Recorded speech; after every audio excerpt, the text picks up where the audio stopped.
Hi. So, in today's episode, I will showcase a great interview. And this is going to be something that I just really want to bring to my audience and make sure that it is fully understood how self-storage investments work and what kind of opportunities are there with self-storage, as well as other investment classes in the real estate.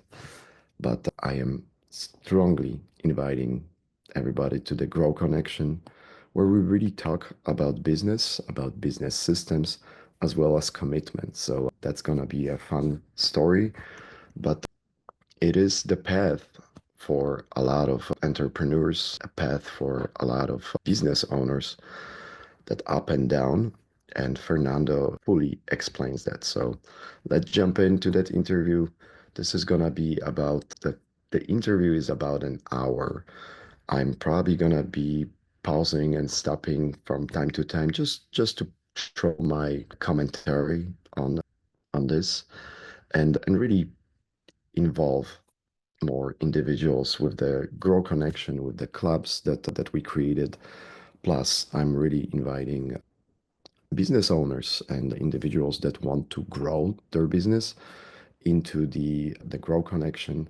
Glenview Mastermind is my business practice where we really teach business systems, but the practice is set up as incubator and accelerator for the small businesses and mid-sized businesses, all in the realm of investments or providing services for the homeowners or other investors, as well as construction type of services and products.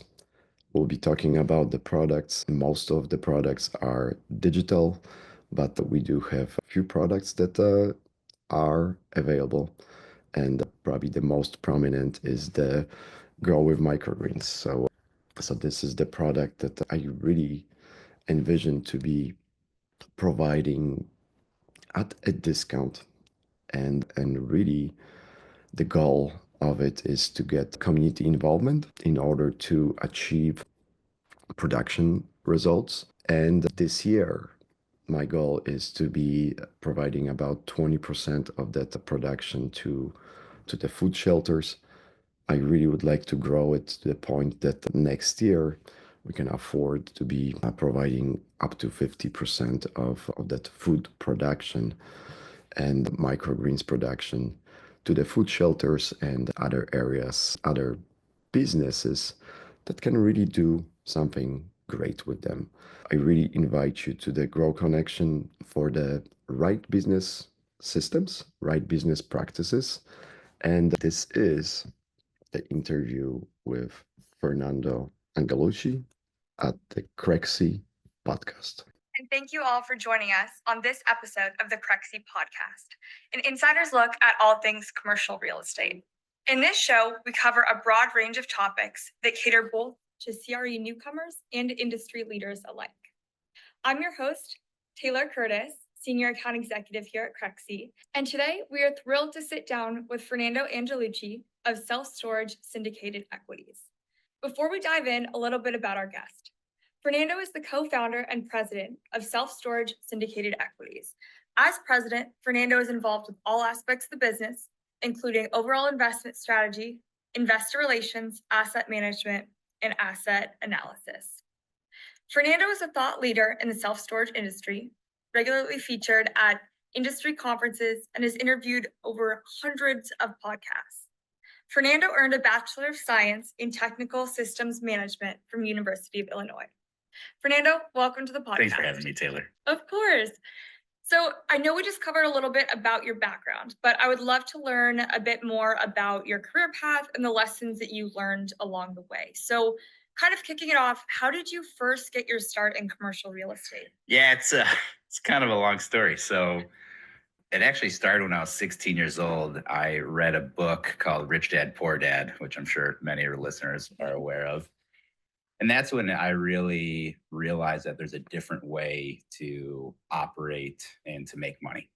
I'm the son of two immigrants from Brazil, and the message ever since I was growing up was you go to school, you get good grades, Then you go to college, get good grades, and then you go work at a Fortune 50 company for 40, 45 years and retire with a pension. And unfortunately, that is not the easiest thing to do nowadays. So when I read that book, I realized, hey, I want to be a business owner, and specifically, I want to be a real estate business owner. Flash forward to college, I got my TSM degree, which is an offshoot of agro sciences and ag bioengineering.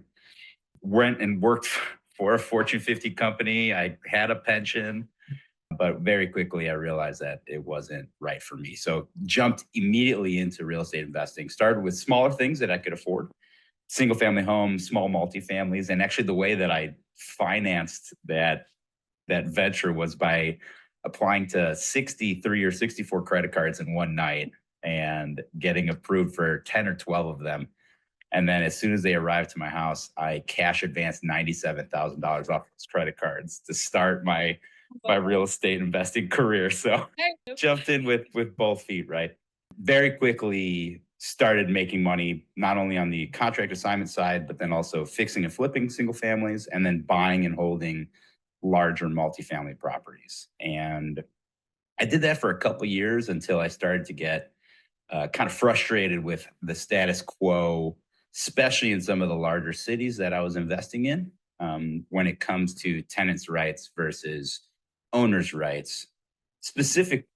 So I'm gonna pause that because this is very, very important subject that Fernando did put all in, right? He was not hesitating from the perspective of, well, seeing the better path. And the only way that he was able to see that path was by talking with others, right? Talking with other investors, talking with other individuals that were on a similar path. And I know that this is continues to be Fernando's strategy. Delight and educate others and really talk openly about the business problems and the business fluctuations. So I know that this is gonna continue to be absolutely fantastic interview.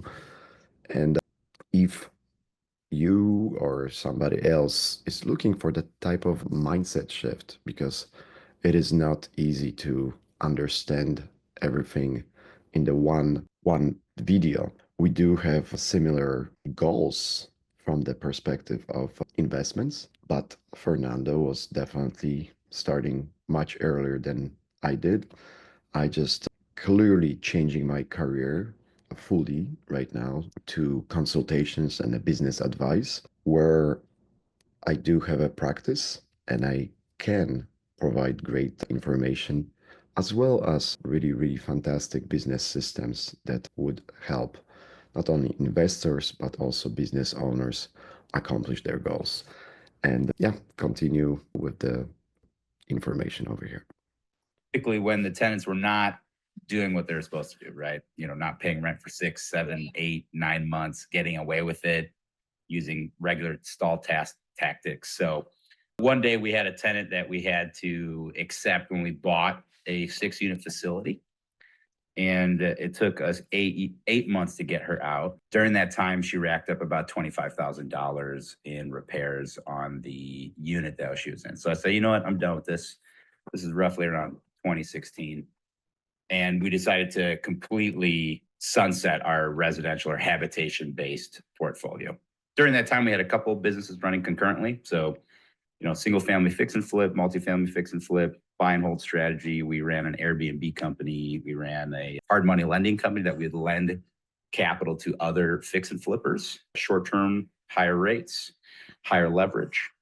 But then we decided to shut all those down once we found self-storage. And I like self-storage for many reasons, which I'm sure we can go over in this podcast here. But the first one that drew me to it was the difference between eviction law or tenant landlord law and property law or lien law. So as soon as I realized that this new industry, self-storage, within 30 days to 45 days of someone not paying their unit and us reaching out and then, ignoring our calls, we had the right to auction off their possessions, recoup all those losses from that missed month or two of payments, and then have a new paying tenant in there within 45 to 60 days of the first missed payment.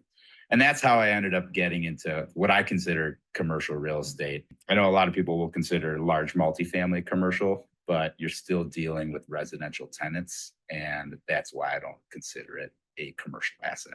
Very interesting. What a story too. I'm sorry you had to go through that. I can only imagine the stress at the time, especially if you had all of that debt from the credit cards too. Well, I can imagine. I was an engineer by training, so I had it pretty well handled. I broke down my annual, monthly, weekly, and daily credit card interest from taking all those out. So I knew every day how much I was spending if I didn't, get the business rolling and start to pay back those credit cards. So luckily I did pretty well. I was able to pay off those cards pretty quickly. And then from there, grew the business. I love that. And I can imagine too, like in the moment, that was probably a very tough experience to go through, having someone racking out, $20,000, $30,000 on your tab and not being able to get them out. But sounds like it was a pivotal moment in helping you transition over to self-storage. And sounds like it's night and day too, versus them racking up a tab. Now you're able to auction off their stuff and also have a new tenant in there. Right. Yeah. Well, as far as like your journey throughout real estate, who were some of your mentors? I know you mentioned like that book was very influential in getting you into the industry, but yeah, any mentors that come to mind, and how did they shape your path? Absolutely. I'm a avid reader now. When I was younger, I wasn't a big fan just because I was more math science oriented. But now, I'm usually going through 2 to 3 books a week. Audible is my best friend, really.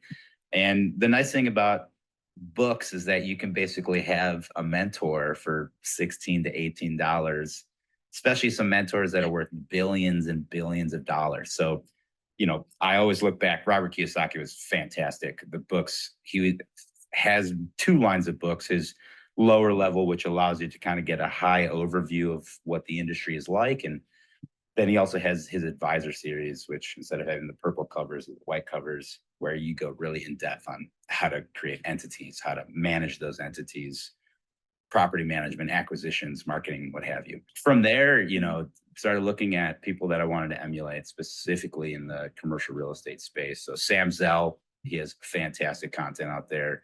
Ray Dalio, another one. Steve Schwarzman, fantastic people. In my personal life, I've had, a ton of mentors, both from, business perspective, real estate and general business, but then also, life as well. Because too many times I come across CEOs and founders that they may have a successful business, but their life is in shambles.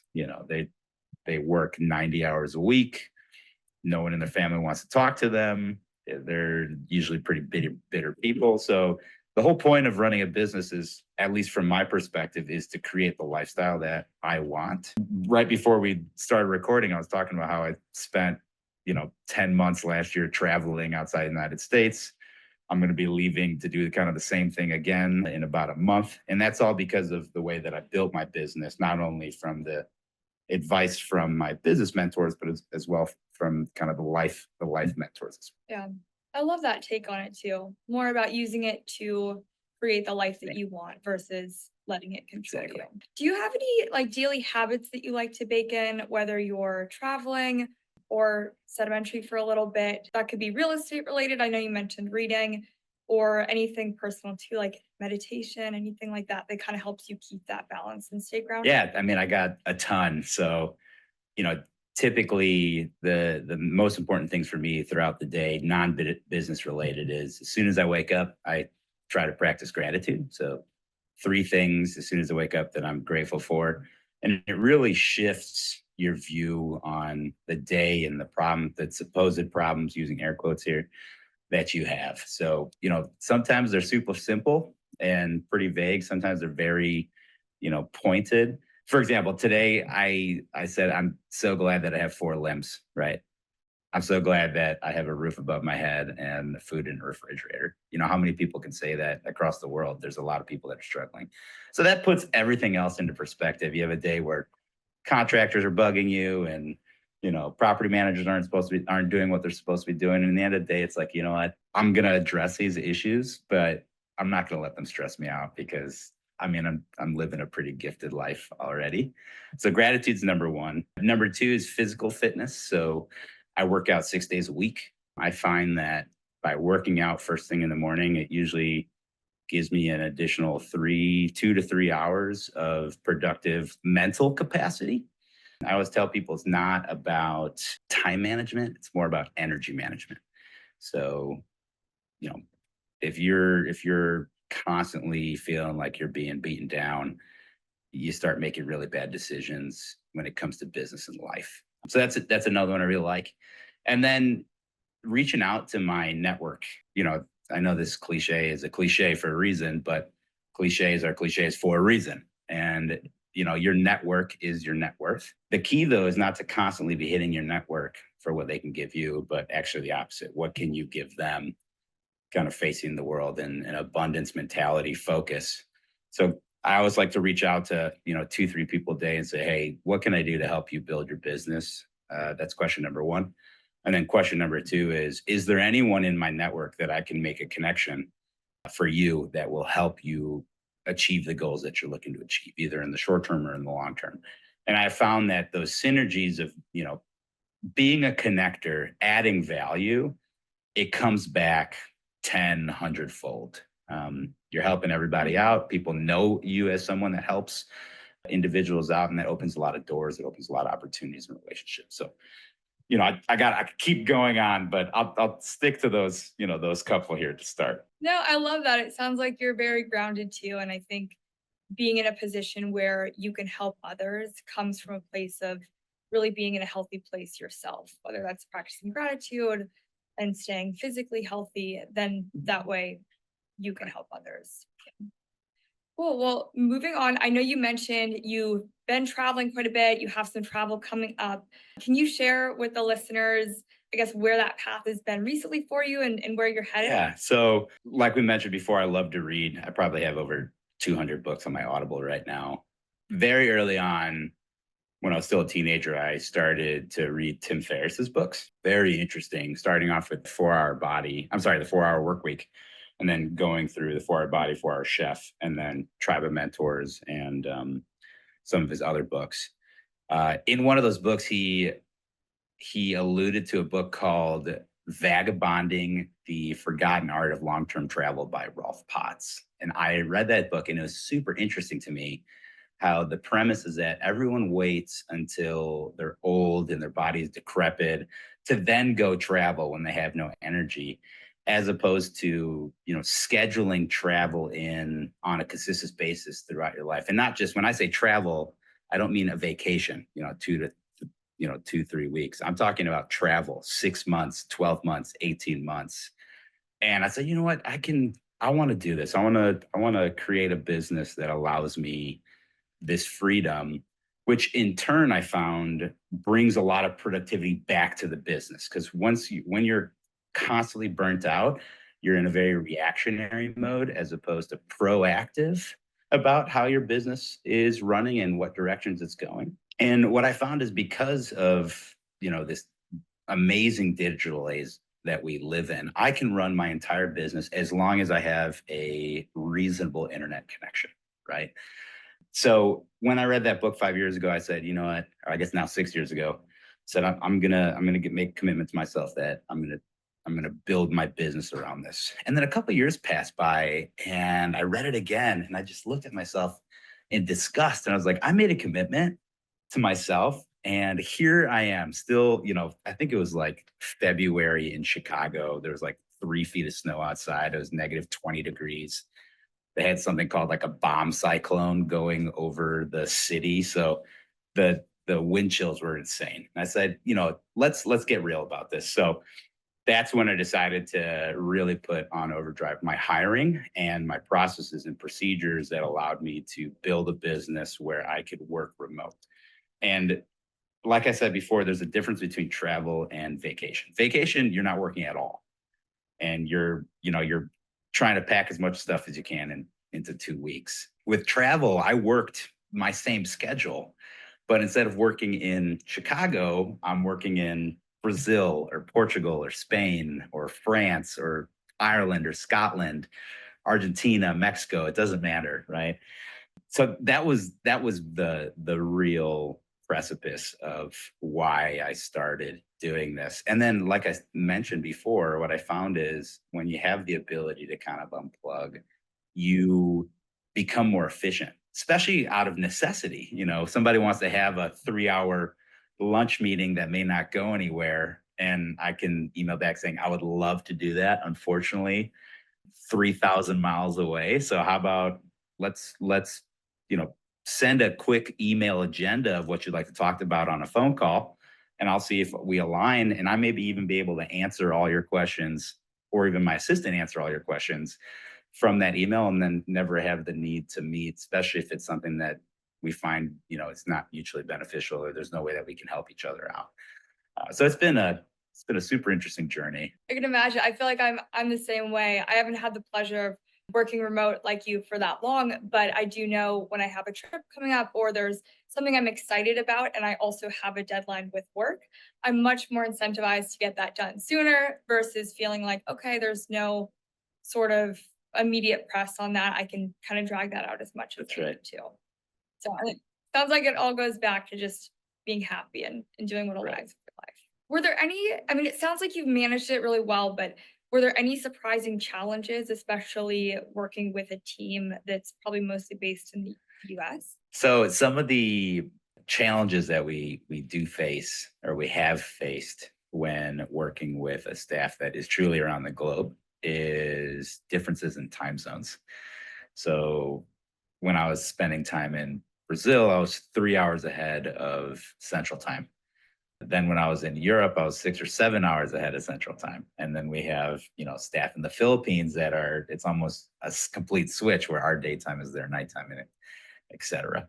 So one of the ways that we were able to get around that is by driving our company not as a time, in the seat type of company, but a scorecard based company, or scorecard driven based company. So I don't care when you work and what time it is, and if you do 40 hours in the first 3 days, and then you only do a couple the next day, or you only work 20 hours in a week, as long as you get those scorecard numbers that you need to get. So for example, if you're an acquisition person, you know you'll have a requirement for not only a daily but a weekly amount of how many outreaches have you done, how many connections did you get with sellers or buyers, depending on what you're doing, how many of those went to contract, how many of those contracts went through the due diligence process, and so on and so forth. So when you start running your company based on these scorecard metrics, or these KPIs, as a lot of people call them, key performance indicators, it makes it a lot easier to run a company, because now as long as you have high performers on your team, they can't hide behind just clocking in, because it's a performance driven business. And very quickly, you can see if there's issues, or if they need more work on their plate or less work on their plate. And then the nice thing is it makes everyone involved super relaxed, because they have the ability to make their own schedule, which then means I can attract, better talent. Say for example, we have a lot of single moms that work with us, and that is a job in and of itself. So to have flexible work hours, to have the ability to have a balanced life and work, especially in the younger formative years of your children, it's huge, which then allows us to attract better talent. They're more relaxed when they're working, they produce better, they make better results. So that was one of the challenges that we had to overcome. And then the ability, we're always looking at how do we become efficient and effective. And what we found is that making sure that you have written down processes for everything, and not just written once and then thrown into a shelf, but processes that are, perpetually being updated based on how the business changes, how the market changes. These allow you to run an extremely efficient organization, both from a profitability standpoint, but then also from an overhead standpoint. We run a pretty lean business, and triple net, bottom line profits. We're making the same types of profits of companies that are 4 to 5 times the manpower that we have. So, pros and cons to running this kind of international based company. Yeah. I mean, similar, like pros and cons with everything, but it sounds like you've been able to really hand select each team member. And I think that says a lot about you as a leader too, that you can trust them to get their job done at a time that works for them. Right. Yeah, I think that's very, very important. Working with your team and really empowering your team to achieve the good results. And with the solutions that Fernando's using with the KPI and tracking and making sure that every person on a team does have a specific functions, well, makes it so much more easier. What I have created is the Business Academy, Business Incubator, and Business Accelerator. So at this point, I am looking for other business owners that would understand the procedures that Fernando implemented. They would understand the need to really cooperate with other team members because you cannot do it all by yourself. And that's why there's a beauty in learning and masterminding together, as well as really sharing the knowledge. So yeah, this is exactly what is needed for the small business owners to have that understanding of how to really run your business super lean and very, very productive. So Fernando will talk about other strategies with the self-storage. So listen up. Do you guys ever plan to like all meet up in the same place? Does that ever work out? All of us at the same time is difficult in person. We do like virtual happy hours and So fun. These quarterly events, things like that. And then because I travel a lot, I make the rounds and visit people. So next year I'll be in Southeast Asia. So I'll visit all of our employees in the Philippines, which will be a lot of fun. Thailand. I'll probably do Australia first and then kind of make my way up and then over. So yeah, it's different because the traditional ways of building and nurturing a company culture, there's some challenges, but as long as you focus on that, you have the ability to build company culture, even if you're not seeing people, eye to eye. I think what I picked up on that too, that I love is that you being able to bring in people from all different areas and you being able to travel as you go really brings in so many different unique perspectives to the business. Exactly. I feel like you don't see that too often. Cool. Well, moving into our second topic for the day, I kind of want to cover your unique perspective and insights as a self-storage titan in today's CRE market. So to provide a little bit more context for our listeners, what is Triple SE? Yeah, so we're a self-storage sponsor. So we raise capital from high net worth investors and along with our, side by side by our capital. And then we go out and we execute a strategy that is basically everything self-storage. So, we have, well, I always say 3.5 buckets that we have. So, the first bucket is we go out and we buy what, is colloquially referred to as mom and pop facilities. These are typically owners that own 2 or fewer facilities. They don't have industrial scale. They don't have economies of scale. And there is a huge opportunity in that market to not only professionalize, but then also aggregate. Mm-hmm. Right now is a fantastic time in the self-storage market because of the fragmentation of the market. About 70% of the total self-storage stock or facilities available in the United States are owned by these type of owners, 2 or fewer facilities. The top 6 publicly traded REITs, they own about 18%. And then the remaining 100 largest operators below that own another 10 to 12%. So there is this huge opportunity right now, as we've seen with, insane amounts of private equity, hedge fund money flowing into our space to aggregate and consolidate. So our first bucket is we go, find these mom and pop sellers. Usually everything we do is direct to seller. We buy, I think to date, 96% of our inventory has come from direct to seller outreach. We buy those facilities, we turn them around. We increase revenue, we drop expenses, potentially even expand the facility itself. And then we aggregate them into portfolios of 10 to 20 facilities each, and then sell them off to the next highest, fish on the feeding chain, if you will. Mm-hmm. So that's a really good strategy, because not only are you increasing the value based off of the increased NOI for that, grade of assets, cap rate, but in addition to that, you also get a cap rate premium by aggregating, because now you have larger entities that have a cheaper cost of capital that are much rather willing to underwrite $100 million purchase as they are to write a $1 million purchase. And it takes roughly about, the same amount of manpower overhead to do that. So you're opening up a buyer class that can pay go ahead. I'm sorry. Oh, I was just going to say, that's very interesting. It sounds like, generally speaking, too, you found that like mom and pop owners are kind of below market rents. Is that right? Yeah, absolutely. So, it's not uncommon for us to walk into these facilities, and without even doing $1 in CapEx, we have the ability to raise the rents anywhere between 20 and 60%. Some facilities over 100%. And that's because, there's this perspective where if the owner is working at the facility, they become friends with the tenants, and whatever their rate was 10 years ago when they moved in, it's still the same rate. This year, they may not do a lot of market analysis and, secret shop their competitors in the local area to see what the competitors are charging. So a lot of the times we find value just in the fact that, our facilities that we're about to buy is charging $6 a foot in rent when all the competitors are at 10. And in one day from purchasing it and sending out rent increase letters, we're able to increase the value of that facility substantially. So we really like that strategy. The only issue with it is that these facilities are typically much smaller. They're only 20 to 30,000 net rentable square feet.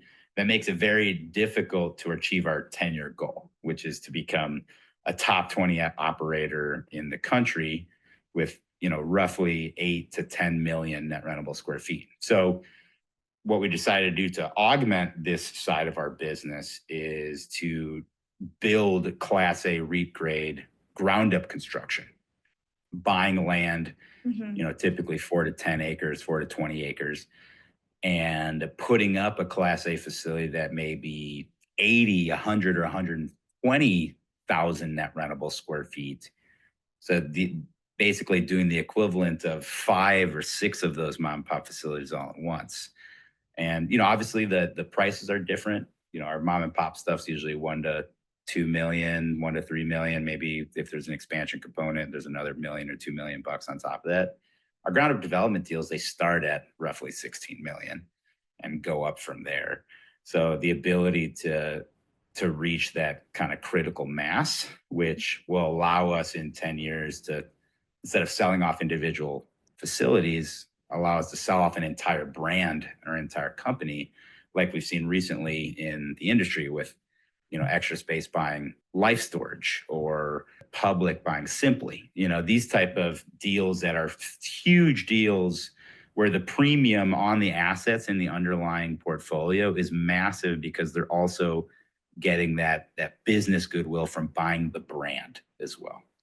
So we have that, that's bucket 2, those ground up developments. But then when COVID hit, we started especially in the beginning of COVID, we were seeing massive supply chain disruption. Sometimes we had lead items that were 18 months or just question mark. They didn't know when they would be able to get the materials we needed when we were doing these ground up constructions. So we pivoted into our third bucket, which is our adaptive reuse conversions. These are deals where we're finding big box retail stores that have gone dormant and converting them into Class A storage. So it may be a Sears building or a Target or a Kmart, a Walmart. As long as it has the envelope is already up, that would allow us to not only reduce the amount of materials we had to order, so, mitigating risk from supply chain, but then also drop our total cost of the project, because we're already walled in. So we're dropping anywhere between, going from, call it 120, 130 bucks a foot down to 80 bucks a foot all in. And then it also allowed us to drop our time to certificate of occupancy, which is, more important now, now more than ever, because of where interest rates are. Every month that I have an asset that is not producing cash flow, burning cash, right? Some of my deals we're spending $90,000 to $100,000 a month in interest payments. So if I can reduce the time from shovels in the ground to a certificate of occupancy by even 3 or 4 months, that's $500,000 in savings for my investors, right? Very interesting.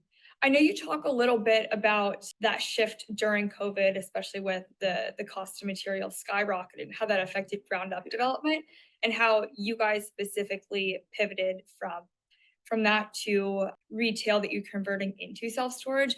As a whole, in the self-storage market in the last 5 to 10 years, what have you really seen as far as trends going and how the sector has evolved? Yeah. So, we're coming off of a decade of easy money policies where debt was basically free, substantially below inflation rates. So you have a negative real rate, which means borrowers win, right? Because you're borrowing money and paying it back with cheaper dollars. So prior to the end of this easy money policy, we saw a lot of overvaluations in product, and that drove a supply shortage. So because of that, a lot of these buyers that were traditionally stabilized asset buyers started going further and further back in the lease-up process and paying what they would have paid for a stabilized asset just to have an asset.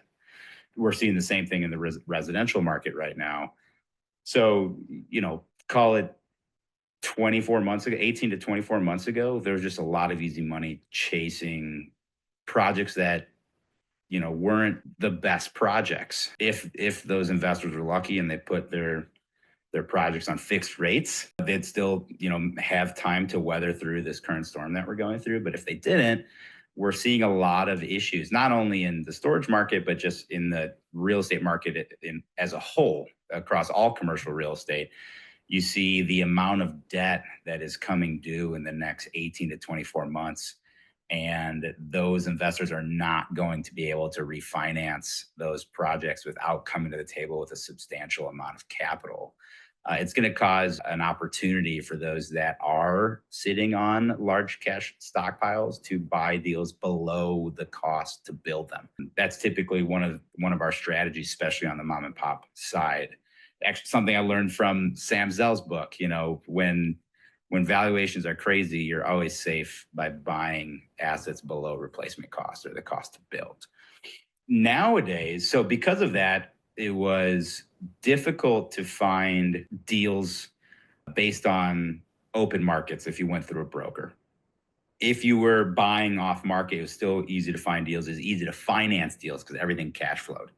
Nowadays, regardless if you're going off market or on market, the ability to buy existing assets is extremely difficult because of the debt service requirements needed by the banks, especially your local and regional banks that are having liquidity crunches, and they're worried about deposit accounts. I had a couple loan offers come back recently where the banks, to even look at my loan package, they wanted me to guarantee that I would bring 20 to 30% of the loan amount in a CD, in a certificate of deposit. That's just like how crazy it's getting. So that caused two things to happen. One, speculative assets like land have dropped substantially in value. Prior to, call it 24 months ago, I had guys that would do what I call the paper development. They would buy a piece of land, they would entitle it, they'd get it shovel ready, and then they would sell these projects off for $1 million to $2 million an acre, which was insane. And now those same projects are coming back, and we're picking them up at $250,000 an acre, $300,000, $400,000 an acre. Some of these are shovel-ready sites where we literally all we have to do is apply for the permit and we're ready to go. So that caused our pipeline to shift from more of a 70% acquisition, 30% development, now to kind of the opposite. We're at about 70% development, 30% acquisition. The second piece that it caused issues with was sellers. For the last 2 years, we've had brokers from all the large firms whispering in the ear about how much their assets were worth. And now the money's gone, so those assets aren't worth that much. But because of psychology and the anchoring effect, when you tell someone their asset's worth $10 million, that's all that you remember. Not it's worth $10 million because interest rates are 4% and you can get 70% leverage on a 10-year term. All they hear is that it's worth $10 million. But now, people are coming in and say the banks literally will not allow me to buy this at this price. So you have two options. You can either drop your price down to where mine is, and we're still in that transition period of sellers starting to understand where the new valuation is on their facility, but we still have a ton that don't and refuse to accept that. So the way that we get around that to continue filling up our acquisition pipeline for existing facilities is to offer seller financing terms. I'm saying, hey, I am more than happy to give you the price that you think your facility is worth, but you have to give me the terms that were available to me from the banks when some Marcus and Millichap or, big house offered that valuation for you. So, we're picking up a lot of deals where the sellers are, financing anywhere between 50 to 90% of the purchase. They're carrying it at either zero interest all the way up to the max we have on the books right now is 5% interest loan, 10-year term up to 12-year term, amortizations up to 30 years. Because then it makes the deals work as long as you have both sides. A lot of people think that the only thing that's important about a deal is the price, and that's not true. It's the financing package. Because, if you look at what is your total interest paid over the term of the loan, then you have all these different levers you can pull and say, okay, well, if we drop the payment, can I pay more? Or if we increase the down payment or decrease the down payment, do I pay less? Do I pay more? So there's all these levers that you can pull. And that's been kind of the biggest difference right now. The market's just slowing down, grinding to a halt. A lot of my, we work a lot with Marcus and Millichap, and we listen in on their quarterly meetings about their kind of state of the market, and even talking to some of my top brokers, seeing what they're foreseeing over the next 6 to 10 months. And you have guys saying, we're expected to bring in half of the commissions that we brought in last year, or even less than that. And that's brutal. Yeah, it's interesting you say that too. We've seen a bit of that on our end. A lot of, I would say in the last 4 to 5 months, a lot of people have been coming to Crexi to try to find properties where there is seller financing, or trying to look at properties based on when there's a loan coming due and what the interest rate is, and in hopes try to get in contact with the owner. Yeah, and it's interesting. There's a lot of corollaries back to the 80s during the Paul Volcker years. Now, before, no one cared about your paper because they were just going to go get their own financing. Now you can, especially if you have assumable loans, that paper in and of itself has value in above what comes with the facility. So if you can negotiate, to take over an assumable loan at 3 or 4%, that gets you so much more value. So I think there's an opportunity on the seller side as well, that if you're a smart transaction engineer and you learn how to pull these levers in your favor, you can make a win-win operation where not only are you getting a higher price for your property, you're also getting interest payments on top of that. The seller is getting a better or the buyer is getting a better price. It all works out. You're basically cutting out the middleman, which is these banks, which have had record profits for the last decade. Right? Like, if you're a seller, don't you want some of those profits as well? So Absolutely. I guess with that too, what investment principles guide you and your company? And kind of a two-part to that too, what do you guys look for in investments or in business collaborators? Yeah, so, the principles, we kind of guide our company based off of core values. So at the highest level, we have fun, integrity, drive, and others first. We find that these 4 things, if anybody that's working with us, they have to align with these. So it could be vendors, it can be partners, it can be our lenders, what have you. But then in the end of the day, what self-storage syndicated equities is striving to offer is tax advantaged self-storage investments with an emphasis on downside mitigation, while also offering social stewardship to our local communities. So that's going to be, number one with how we operate. Everything from there becomes kind of more concrete. When it comes to what are we looking for when it comes to asset acquisition and allocation, we like, personal thesis here is that I think we're in for a pretty tough go of it over the next couple of years. I mean, if you look at the level of not only household, but business debt on the books, The number of bankruptcies filed has increased higher than the last two financial crises already. So, I want to go into areas that are going to have a better ability to withstand that. Because in the end of the day, the US is a consumer-driven economy and we are a product. Self-storage is a product. So you need to have money to be able to pay for additional space to store your things. So, we're going into areas that have high population growth. The Southeast has been absolutely fantastic. The Carolinas, Georgia, Florida is huge for us right now. We have about $160 million in development in that Tampa, Orlando corridor alone on the I-4. We're looking for areas that have diverse employers. So, you don't have a Southeast Ohio / Detroit type situation when every time a recession hits, the one employer in town leaves and now no one has money to pay for services and consumer goods. Because self-storage is such a hyper localized business, we're really pulling the majority of our customer base from call it a 1 to 5 mile radius around the facility, or even more accurately, a 5 to 15 minute drive time from our facility. We have this draw to really reinvest into our local communities, whether it be homeless shelters, working with animals, police departments doing school, supply drives or food drives. We've sponsored little league teams and little hockey teams. What you find is that, you're supporting the people that support you. So it keeps the money in the community, which benefits everybody. But then it's also, brand recognition. In the end of the day, as much as I want to tell you my company's better than anybody else's, they're just metal boxes on concrete slabs, right? There's literally nothing different about it. So if you have the choice of renting from two metal boxes that are the same rate, but one of them donates a portion of their proceeds to local communities like, Ben and Jerry's or Tom's or any of these type of organizations, you're going to have that feel-good factor of choosing to work, even though everything's the same price, same, quality, choosing to work with somebody that's going to make an impact in the local community that you're a part of. Yep. Interesting point. Thanks for your honesty there. I think that's a perfect segue into our third topic too, because you've alluded to some changes that you think are coming up. So I guess looking ahead into 2024, would love to dive into a more macro perspective and hear your thoughts on self-storage's both short and long-term outlook.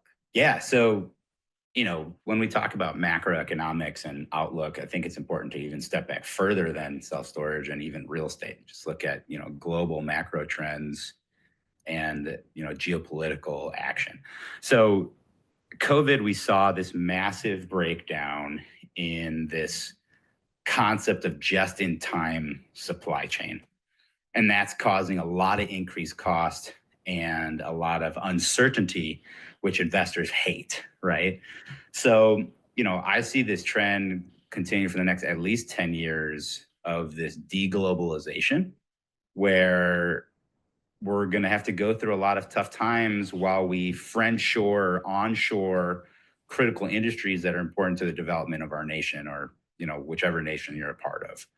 I think the United States is situated pretty well. It's just, everyone's going to have to go through this decoupling that's going to be pretty tough to get through. So like I said before, there were some materials that prior to this whole breakdown, we'd be able to get them in 3 months. And now our vendor is saying 18 months or question mark. We don't really know yet because it has to come from China and they're getting it from, Taiwan, and Taiwan's getting it from who know where. I mean, it's crazy how interconnected this economy is. We've touched on the subject of the easy money decade that we just came from. And the unfortunate part is everyone thinks that was normal and that now we have high rates. The interesting thing is that historically, we're still below the average over the last 100 years in financing in the United States. So my super muddy crystal ball, I foresee additional inflation raging throughout not only our economy, but the global economy, and then continue breakdown in supply chains. You can't print 5 to 8 times your money supply and just assume nothing's going to happen from doing that. When you have 8 times more dollars chasing the same amount of goods, eventually everything goes up. Mm-hmm. What's great about real estate is that it is a hedge against inflation, because as real estate is a good, it also increases, linearly with inflation to keep up with the demand. Storage is doing really well. It's unfortunate that COVID affected many people in a negative way. I truly do feel for those people, but in the storage industry, we did record numbers between 2020 and 2022. I mean, in 2021 alone, my portfolio the revenue increased over 80%. And that's just us raising our rents in response to our competitors, usually the REITs who run the markets, raising their rents. So we were always trying to stay, call it $5 below what the REITs were charging, just piggybacking off of their marketing. We have two large generational divides that are helping our industry quite a bit. So first, you have the baby boomers, the largest generation in US history. They're retiring in mass right now, something like 15 to 16,000 people a day. And in addition to that retirement, they're also typically relocating and also downsizing. So because those people were raised by a generation that went through the Great Depression, they were taught to hold on to everything because you don't know when you're going to need this broken folding chair from 1986, but you're going to leave it in your storage facility anyway. And now you're moving from a 5-bedroom ranch in the suburbs to an active living community or assisted living community that you're 1-bedroom or a 2-bedroom at most townhome on a single level. You don't have the space to fit all the things you've accumulated over the last 60 to 80 years. And you end up using storage for those things. And then, on the older end of the baby boomers, you have a lot of them, passing away right now. And the children don't want to emotionally deal with that storage facility. So what do? They just change their credit card on instead of their parents, and then just continue paying it for another 5 to 10 years until they're finally ready to deal with it. Yeah, it's interesting. It sounds like a lot of people, when they think self-storage, it's convenience. Exactly. Not only convenience, but then also just the sticky aspect of it, where if you're renting an apartment for $2,500 and the rent goes up 15%, that's a couple $100 a month, and that's a huge increase in cost. So you're going to move out. But if you have a $1,500 or a $150 unit for that additional space, and it goes up, 15%, that's like $18, right? So an extra $18 a month, you're not going to go rent a U-Haul truck, spend 2-3 days, go moving to a different facility, time wasted, opportunity costs, especially in your, golden years where time is super precious. It's just not worth it to you, right? So you have a super high sticky factor. People don't move when rents increase. On the other side of that generational divide, you have the millennials, right? Where we unfortunately were in the middle of 2 financial crises right in our peak earning years, right? Coming out of high school and college, and then now in household formation age. And that's causing a lot of people to opt for, living in what they call walkable communities, typically living in more urban settings, places where you can walk to the grocery store, the nightlife, the entertainment, the food, the restaurants, whatever you need. So what you're going to do is, instead of getting a 4,000 square foot home in the burbs, get a 700 to 1,200 square foot condo in the city.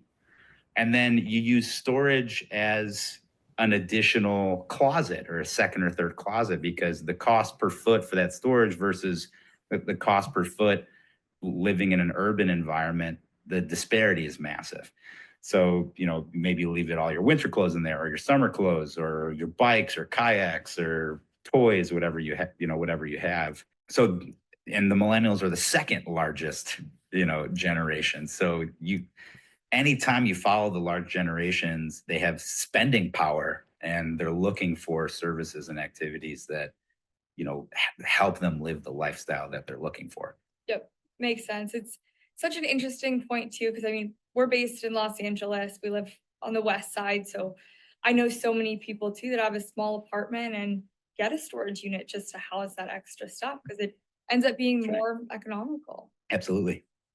Yeah, cool. So I guess next question, what are the challenges of being an investor in self-storage right now? And how is Triple SE looking to navigate those challenges? Yeah, so I think there's two sets of problems depending on if you want to be an active investor or if you want to be a passive investor. So, on the active side, the debt markets are in shambles right now, at least the traditional debt markets, the banks, credit unions, local and regionals. The leverage they're offering is extremely low. The interest rates that they're offering are super high. The guarantees they want are, obscene. And then they want you to trap a bunch of capital at their institutions because they made bad bets over the last 5 years buying bonds at super low interest rates. And now if they had a liquidity event or a run on their bank, if they had to sell those bonds, they'd lose massive amounts of money. So what that has done is it's driven everybody up one level in the debt market. So now you're dealing with a lot of pref equity lenders, debt funds, people that are a little bit more opportunistic, and they're charging rates that correspond to the perceived risk that they're taking. So that's obviously going to slow down everything. So navigating those debt markets is something that you need to be really good at. But then also, like we talked about before, the supply chain side, if you're a major component of your business is construction, you're going to have to really start managing that piece. I mean, we're to the point now where we're ordering parts for projects that we haven't even closed on yet because of the amount of lead time that we need. And the contingencies that we're having to put into our construction estimates are, historically massive because, during COVID, for example, on some of our projects, the cost of steel went up 500% in like an 8-month period. So you could never, the thing about black swans is you can never know what they are. You can just know that they're going to come around every 10 years. So just making sure that you're underwriting as a sponsor extremely conservatively and that you have multiple suppliers, not just the best price supplier, but multiple suppliers for each trade that you need and each material that you need. And then, obviously the difficulty of finding deals in this economy because of the leverage that is being offered to us. So those are all kind of pieces that we have to navigate, and just making sure that we have a reserve account or kind of what I call a war chest, just in case, we get another virus that only targets self-storage owners or storage users. You never know, right? It's crazy, right? So those are some of the issues that we're facing on the the operator side. Mm-hmm. But then on the limited partner side, you have all of those issues, but then on top of that, you have to be able to vet good sponsors. During the age of easy money, unfortunately or fortunately, depending who you are, you could make a ton of mistakes and still make money because asset values were going up, capital was cheap, so the winds were underneath your wings, they're at your back. Nowadays, that's not happening. So as Warren Buffett says, when the tide goes out, you see who's swimming without, swim trunks, who doesn't have pants on. And that's starting to happen right now. You have a lot of sponsors that they got into the business because they saw easy money. They did not operate their business in a way that would be sufficient over multiple market cycles, especially a down market cycle. And you have, unfortunately, hearing a lot of investors losing a bunch of cash because their sponsors were ill-equipped for forecasting bad days, rainy days. So I think, as a limited partner, you have a lot of those issues, but you're still looking to chase yield. How do you get those returns? How do you get those returns on a risk-adjusted basis? And that's why I think self-storage is primed to do really well. It's a recession-resilient asset. It's done very well in down cycles, and it has asymmetric risk-return profiles. And on the flip side, too, of those challenges that you mentioned, where do you think that there's untapped potential right now? Yeah, so, everything's a double-edged sword. So it's really unfortunate for those sponsors and investors that got caught with their pants off when the tide went off. But that offers opportunities for companies like ours that is well capitalized and has been waiting for events like this. We could swoop in with cash, purchase quickly, and buy assets at below replacement values. So I think there's a ton of opportunity there. Just pulling a list of expiring variable rate loans or fixed periods on longer term loans that are expiring into a variable rate environment a lot of these deals aren't going to pencil and people are going to have to take losses, but they're going to be forced to sell. Because if they don't sell, then the bank is going to sell and they get no equity as opposed to the equity they thought they were going to get. So it allows for, organizations like ours to, I don't want to say the words take advantage of the situation, but we weren't going out there and spending 98% of our available capital when the times were good because we knew times like this were going to come. So we purposely stymied our growth slightly during the good times because we knew the opportunity to grow was really going to come when there was blood in the water. Interesting.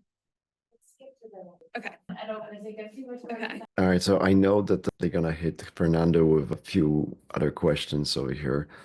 I hope that everybody that's listening to this is actually hearing what Fernando is talking about. His strategies are multi-year, really not something that he was able to achieve very quickly. It is a path, and I am looking for a lot of individuals that really would like to put their own businesses on a similar path and really working with the great KPIs, with the great business leaders, and creating absolutely fantastic business opportunities, not only in a self-storage space, but other investment vehicles as well. But the practice for the business academy, business incubator, as well as business accelerator, well, that is for solopreneur entrepreneurs, those individuals that, well, maybe need some coordination and help from property management company or from the business owner that seen those ups and downs. And I know that this is the practice that I have created. I definitely not gonna hinder anybody's growth, but I will show you the best practices, best tools, and the best systems that you need to really use in order to achieve your goals. So, few rapid fire questions that are pretty cool. Okay. Given your specialized background and expertise, we'd love to ask you a few rapid fire words of advice questions. Let's do it. Okay. So first one, if you were given $50 million today and had to invest it immediately, what would your go-to asset type and location be and why? Obviously I'm biased to self-storage in the Southeast. So I would buy self-storage in the Southeast in cash and wait for rates to stabilize and for liquidity issues to be resolved. But in addition to that, I'm also an LP investor in other sponsors. I really like the opportunity right now in the physical and rare earth metals mining part of the world with this 2050 goal of all these countries to electrify the world with electrical vehicles and solar panels, et cetera. I think there's a massive opportunity for junior miners that are already producing, but are sitting on large pieces of land that have assets in the ground. I also think that there is an opportunity in the affordable home space. We're seeing this affordability crisis, not only in the United States, but across the world. So investing in companies and assets that can solve that problem, like 3D printed homes, mobile homes, those are also really great opportunities. I just don't want to operate anything that has residential tenants or has somebody living in my asset. But if there's a professional that I can invest in that has a proven system, then I'll do those things. So that's what I'd say. It's self-storage, anything having to do with affordability crisis, and then anything having to do with the electrification of the world. Those can be really great assets to invest in, especially if you invest all cash. And what is your favorite tool or software that you use on the job? And no, it's not a trick question. Difficult. So personal life is Audible. That's a blatant one.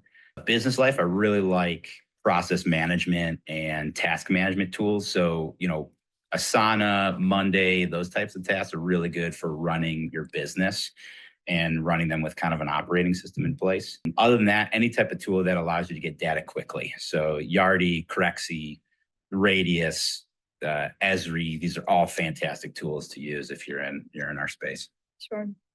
What would you say is the most common misconception about your job or your industry? There's a lot. So self-storage for the longest time used to be kind of the, I know it's a weird thing, but the ugly, redheaded stepchild. So nobody liked it. Everybody thought it was a gross asset. People were trading it at 14 to 15% cap rates. And then all of a sudden, when people realized that these things are cash cows, and that, they're you have Money Magazine running about them and Fortune writing about them, then all of a sudden the money kind of flowed in. So the problem is there's still a lot of people that believe these are kind of the old school gravel on a farmland facilities that are made out of cinder block. That's not what they look like anymore.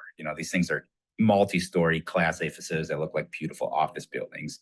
And the people that I really wish understood this are the ones that run municipal zoning meetings. That's too funny. Well, as we wrap up, do you have any parting words that you would like to share with the audience? Yeah, if you guys want to learn more about self-storage, we post a ton of free education across all of our social media channels, including my personal social media channel. So you can find us on, our website, which is sse.com, or Sierra Echo.com. You can follow us on all social medias at that same handle, or Self-Storage Syndicated Equities. You can follow me at The Storage Stud across all social media handles. And then if you have some further questions that aren't answered on our website or on our social media channels, feel free to reach out to me personally. I always give out my cell phone number for high quality podcasts like this. My number is area code 630-408-8090. Well, Fernando, it's been a pleasure. Thank you so much for sitting down with us, sharing your insights. I know you're very busy, so we really appreciate you being here with us. Thanks for having me on, Taylor. Yeah, and thank you to everybody, too, who tuned in today. If you enjoyed this podcast, don't miss the next one. Visit go.crexi.com/podcast and sign up to get the next episode delivered straight to your inbox. And of course, you can also subscribe to the Crexi Podcast on your favorite podcast app and check our YouTube channel for video recordings of each episode. Take care and be sure to tune in next time. All right, so I really strongly recommend following Fernando and really looking at what Crexi is doing as a curator of and really aggregator of data. This is a pretty good product. Yes, you need to learn how to use it. And I do invite you to my practice to really go at it. Let me show you the educational paths that I am creating. But I think that's going to be in the next episode. And I know that this is already over an hour episode. I really wanted to bring that interview to my audience for the knowledge as well as understanding of higher level concepts as far as the business systems and business communication, and really the performance of the businesses, and how those businesses can really leverage technology in 2025. And that is the main focus of my practice. So I will give out my cell phone number as well, because I know that this is important. Most of my information is already on the websites. I do have a digital marketing agency practice where we basically teach other business owners how to become also a digital marketing agency owners and leverage those tools for their organization, because it's relatively easy, very, very inexpensive. And I have created a path for the teaching of this, and we do have a whole practice behind it. So Grow Connection is the entry point. We do have few clubs for the specific individuals or for the specific business owners, or those that really want to create additional income stream for themselves or their families. So 630-688-1029. Again, 630-688-1029. Otherwise, I do have the full appointment booking available on my websites, and it is very, very easy to get hold of me. Or you can actually come and join the open practice, which is the Grow Connection, where we do have several different specific subject meetings for the business owners, for the entrepreneurs, as well as for the real estate investors. So I really invite you to that practice. And believe me, I am not gonna share anything that is not done as a proven concepts, as well as daily activities, step-by-step instructions. I do provide all of this to the potential investors as well as to the business owners that really would like to leverage great technology, great tools in 2025. And I'll be showing you this also with the systems that I am using. So Fernando's using Asana, Monday. My path was through ClickUp and Notion for the business systems. And my whole organization is built right now on a Notion. Plus, I do have a backup with the ClickUp and the actually the system that we are running all the businesses on and achieving the good results from the marketing perspective are leveraging tool called Go High Level. And my practice is also a university for anybody that would like to learn that tool as a business owner or really somebody that could provide marketing and sales services for other businesses. And I do invite you to the Grow Connection. Have a great day and looking forward to talking to you inside of the Grow Connection, or you have my number. Schedule a discovery call, schedule a really a session that, yes, I'll spend time with you. I'll make sure that you do understand what I have built, what I am inviting others to, but really, really look at this as a knowledge business, as an educational business. And yes, I will be supplementing my knowledge with great individuals like Fernando and other business leaders or thought leaders that are actually resolving problems for others, for investors, for their own businesses, and they're scaling up. They are growing their businesses. So that's the goal of the practice. Thank you.